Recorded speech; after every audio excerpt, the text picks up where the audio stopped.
right, Chelsea had a question. She says, how do you dictate contractions? Like the word hasn't. Okay. And then also she wanted to know, when you're writing in cursive, is there a break in the flow? So first of all, let me answer your cursive question. Yes, there is a break. So we're going to write, like, for example, the word has, hasn't. So we have has, then you have your apostrophe, and then you have your t. So there is a break. Let me see if I can get it right there. Okay, there is a break. So we stop. We put the apostrophe. Oh my goodness, this is driving me crazy. We put the apostrophe and then we finish the word. So we want to have a break because the apostrophe is showing us where a letter has been removed. It's showing us there was a letter or some letters taken out, and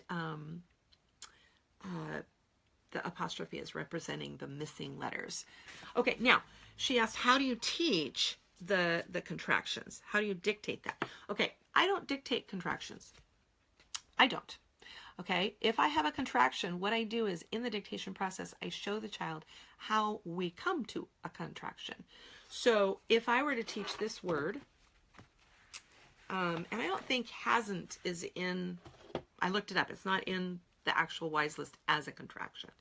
So, but the word it's is. So I'm going to use it's. I hope that's okay, Chelsea, because that's actually a word in the wise list. So the word is it's, and when this word it's, as in it's a cloudy day today, all right? And that's a contraction that is taking the place of it is. And that is different than it's as a possessive.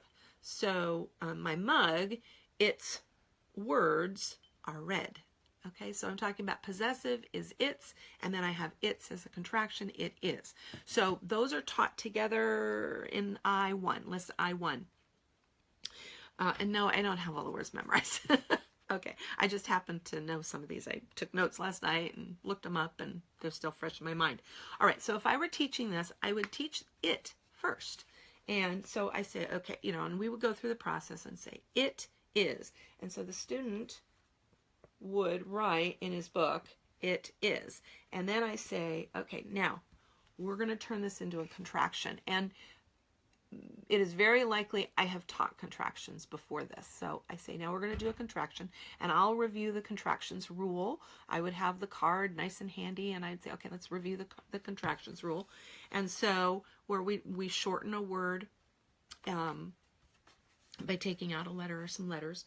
And so I say, okay, now we want to turn this into a contraction. So I want to have the word it's. So what is going to be missing when I turn this into a contraction? Well, the it-I in the second word is going to disappear. And what do I put in its place? We put the apostrophe. All right, so now we're going to write it's. And so let's sound it out.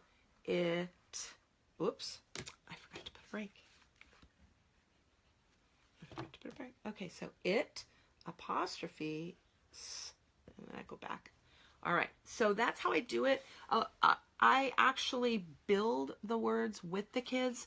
We walk through the process of forming the contraction, and I do that because I want to reinforce the rule, and I want to reinforce the meaning of that contraction.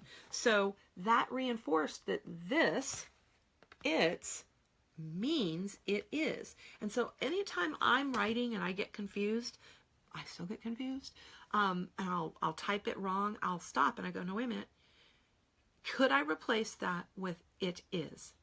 You know, the mugs, let's see, the mug, its letters are red. So I'm talking about the mug and the letters that belong to the mug. And I could say it is red, but then that's different. I'm not using it as a possessive. So anyway, I don't know if that was a good example, but so I would build that. Now, I just wanted to point out that if you are working on contractions with your student, there is not a place in the primary, if you're teaching a primary student, usually I use this book in kindergarten and first grade, we don't have a reference page in the back for building contractions. However, there are several pages, worksheets in the worksheet book that I looked them up in the A through M book. It's page 28, 33, 80, 98, and 114. So there are several pages in here where you can practice building contractions.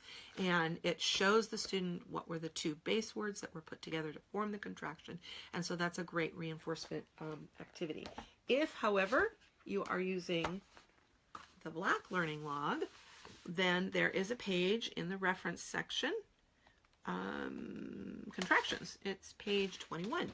And so there is a reference page there built into the learning log where you can build contractions with the students. So that is available for you. If you are working with a primary student in the primary learning log, then you would want to use the worksheets that are in book A through M.